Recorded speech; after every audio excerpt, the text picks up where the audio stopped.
tell you all about Pokemon, about the Pokedex, but also how thinking about Pokemon, and in fact any video game or fictional setting, how thinking about it from a mathematical perspective can actually help you to understand it and to learn some interesting things. What does it mean to be a Pokemaniac? Well, other than, again, wearing this t-shirt in public, it also means that you've likely read the Pokedex.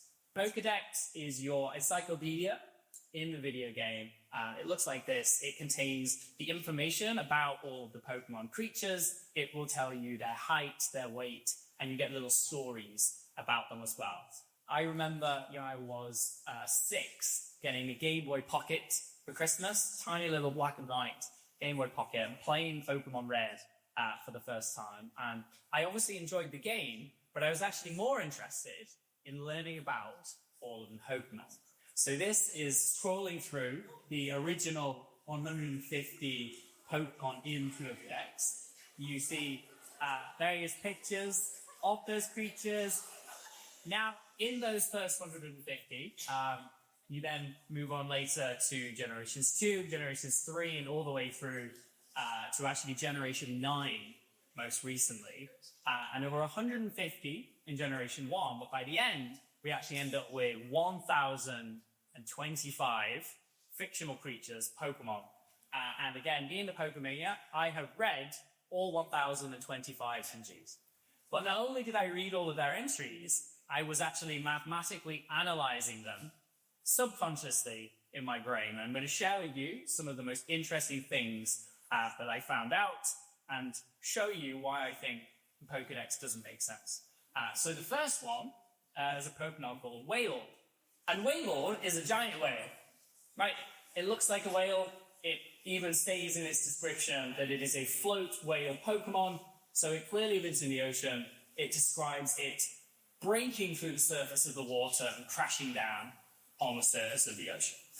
And then if you look at the cartoon, the anime, again, it clearly is in the ocean. It is meant to be a whale creature. However, when I saw the Pokedex entry, and maybe some of you spotted this, there was something not correct about it. And I will show you what I mean in just a moment. Because the numbers, the maths, it just doesn't actually make sense. It doesn't add up. And the key thing is actually related to the size of Wailord and its weight. So, this creature lives in the ocean.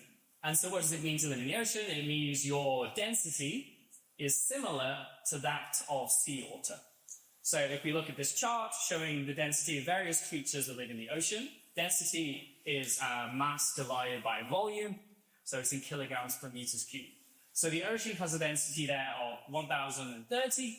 So if we look at a human, me and a toga representing humans, the density of a human is 985. So what this means is, we as humans, we sometimes float if we increase our density by breathing in air, and we sometimes sink if we breathe out and lower our density. So again, our density is very similar to the density of the ocean.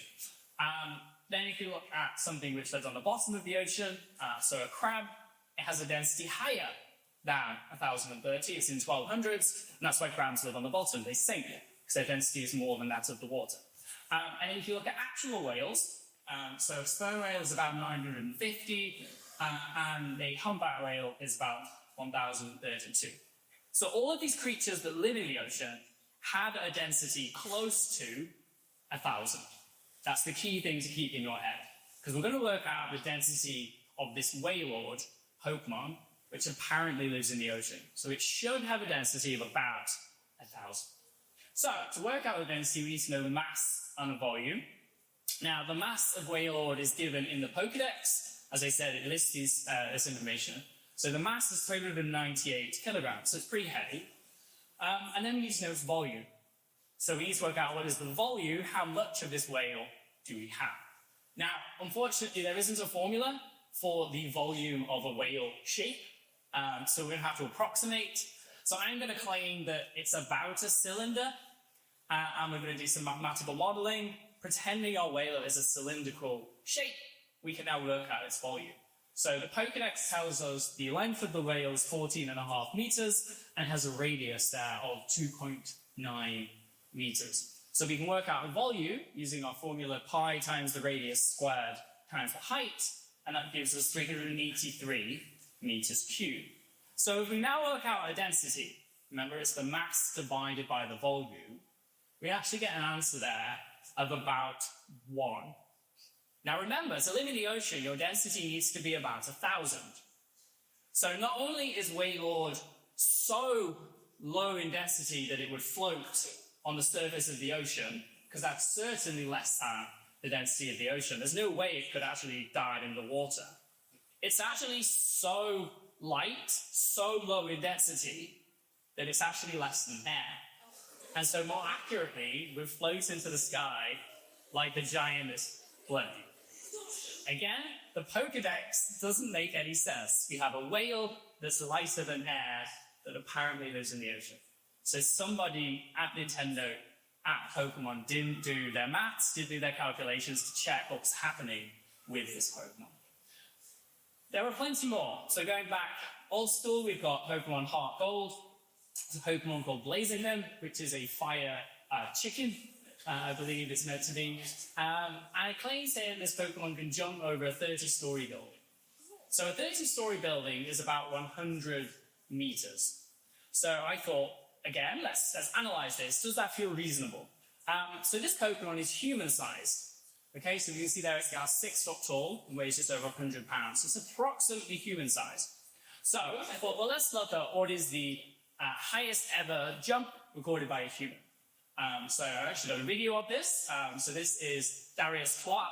He's a basketball player in the United States, setting the world record jump there of 1.27 meters, which is quite frankly incredible, but it's not 100 meters. Apparently, this Pokemon can jump.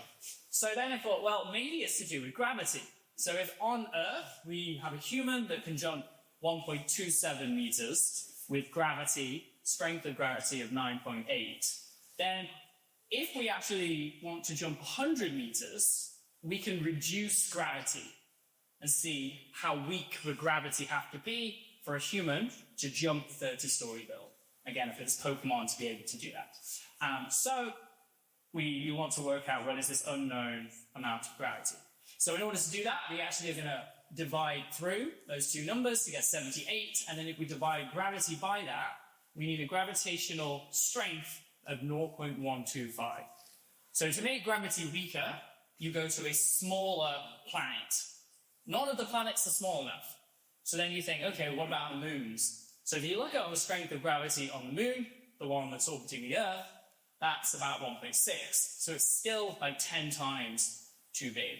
So you actually have to go all the way out to Saturn, one of the moons of Saturn. It's about 500 kilometers across. It's called Enceladus, and it has a gravity which is weak enough that a human, you or I, could go to this moon and jump 100 meters into the air just using our human-sized legs. So I think it's actually more likely that Blaziken lives on Enceladus, the moon of Saturn.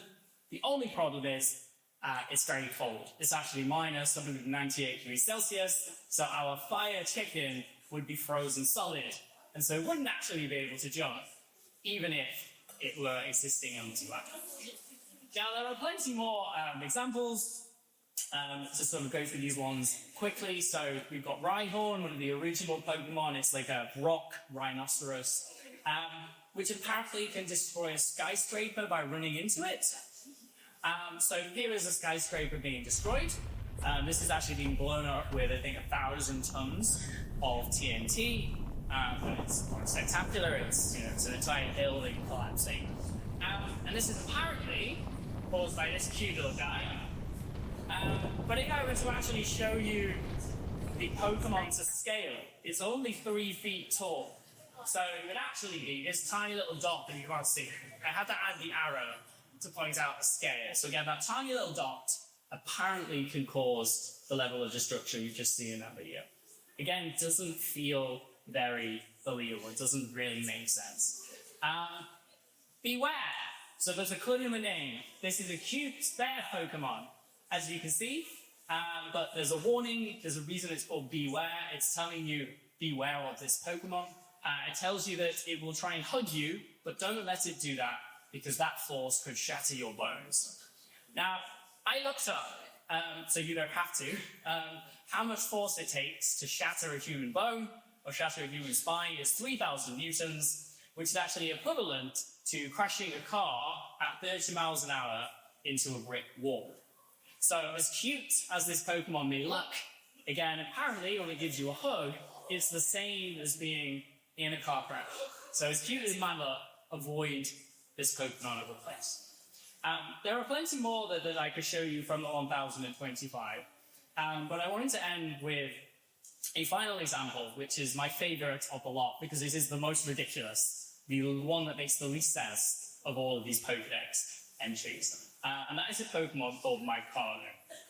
Now, Magcargo, according to the Pokedex, as we can see, is a 3-foot-tall snail made of fire. And it tells you there in the description that this Pokemon has a temperature of 18,000 degrees Fahrenheit. So I thought, well, what is the hottest thing in our solar system? It's the sun. So the sun is half as hot as this 3-foot-tall snail. So we have a 3-foot-tall snail that's 2 times hotter than the sun. So I give this as a more accurate representation of the situation. Everything is on fire. But not only is everything on fire, the Pokemon is actually going to be giving out a lot of energy. So it's going to be releasing energy, just as the sun releases energy. Right? We are alive because of the sun's energy. So we have this 3-foot-tall snail releasing energy, and we can calculate how much energy it is actually releasing. So the formula we're going to use is something called the Stefan-Boltzmann law, and it tells you that the energy is equal to a constant, C, that's just a fixed number, multiplied by the temperature to the power 4, multiplied by the surface area of your object. So we know the constant C, it doesn't change. We know the temperature is 18,000 degrees Fahrenheit. What we don't know is the surface area. So last time, we used to know the volume of a whale, and I said, let's pretend it's a cylinder. So now, I don't think this thing is a cylinder.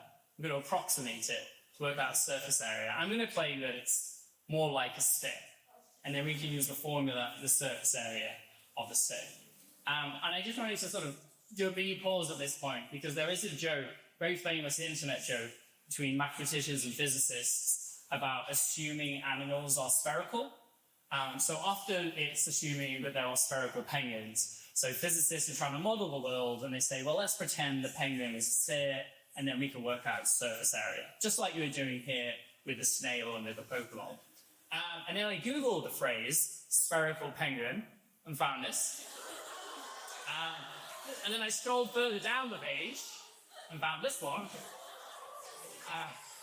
Which is to say that I think this is a great approximation. I think a spherical penguin and therefore a spherical snail is completely reasonable. So, assuming it is a sphere, we can work out the surface area, 4 pi times the radius squared, which gives us a value of about 2. And when we plug in the numbers, we get that our Pokemon is outputting 1,200 megawatts of energy. Now, 1,200 megawatts, who knows what that means, so let's compare it to something. So if you look at the entire power output of the United Kingdom, that's 65,000 megawatts. So basically, this 2-foot-tall snail, if we were to locate 53 of these Pokemon around the country, we'd have solved the energy crisis. This is apparently how ridiculous this Pokemon is. But not only is it giving out energy, it has to absorb energy. The energy has to come from somewhere. So as a final thought, in order to output this amount of energy, how much would you have to feed your snail-shaped Pokemon? So you would have to feed it 1,267 Mars bars every second to create this amount of energy which can then power the entire country of the UK. So to go back to my initial point, the Pokedex doesn't make any sense, but I, for one, this is the reason I actually fell in love with this game, and it actually taught me how to model the world, how to use maths to make sense of the world, so it's no wonder that I'm a Pokemaniac. Thank you very much.